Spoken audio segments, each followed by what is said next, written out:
I created this video to quickly discuss an issue I recently had with my local Subaru dealership on my wife's 2019 Subaru Ascent. When we leased this vehicle, we opted for the prepaid maintenance package on the vehicle to minimize the out-of-pocket expenses during the lease itself.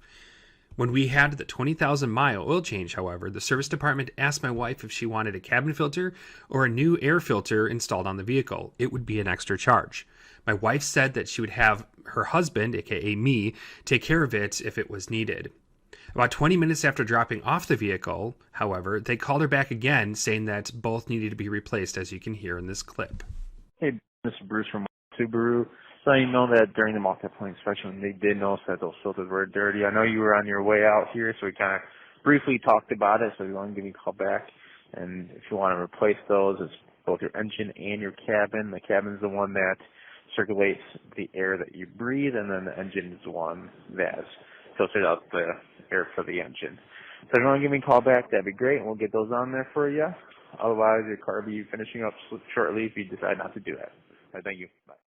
After we picked up the car, I decided to look at both the cabin and engine air filter. In this video, you see me taking out the factory engine air filter. I was a little surprised at how clean the air filter appeared. While there was some larger debris along the edges of the filter, and it was slightly dirty in the middle, I personally wouldn't consider this needing replacement. As I fanned out the air filter, you'll also see that nothing really is in between each of the fins.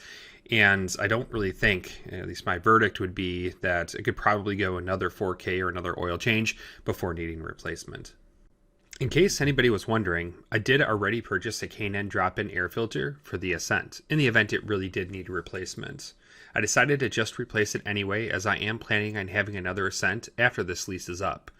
As a side note, I am creating a Replace the Air Filter Basics video for those of you that are new to this platform or maybe new to vehicles, so stay tuned to this channel for more information. For the cabin filter, this was a little bit different of a story. As you can see, after I pop off the cover and take the filter out, the filter is extremely dirty. Aside from debris in the filter itself, the white filter area is no longer white. When I made the engine air filter purchase, I also ended up purchasing a K&N cabin filter. I replaced the filter with the new K&N filter. My verdict on this is that the cabin filter absolutely needed to be replaced, so the dealership was correct on this one. So at the beginning of the video, I said I had an issue with the dealership. It's more of an issue with the maintenance program that I pre-purchased.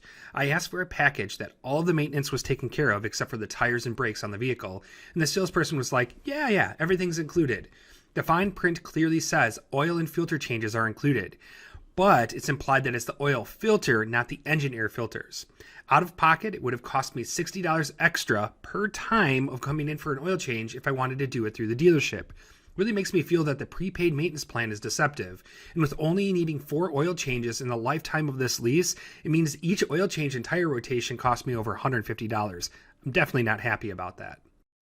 Okay, because I know my community, before everyone blasts me saying, that's stupid, you're stupid, never buy a maintenance package. Honestly, I'm okay paying more if it's included cost that I don't have to pay any more cash out of pocket. The fact that it doesn't include everything in the maintenance package is really my biggest gripe here, because it should. Either way, I hope this video was informative and helps others make decisions on maintenance packages on Subarus in the future. I'm always interested in hearing your opinions, so drop a comment below. Also, don't forget to subscribe for more tangents on cars, motorcycles, and trucks. Thanks again for watching.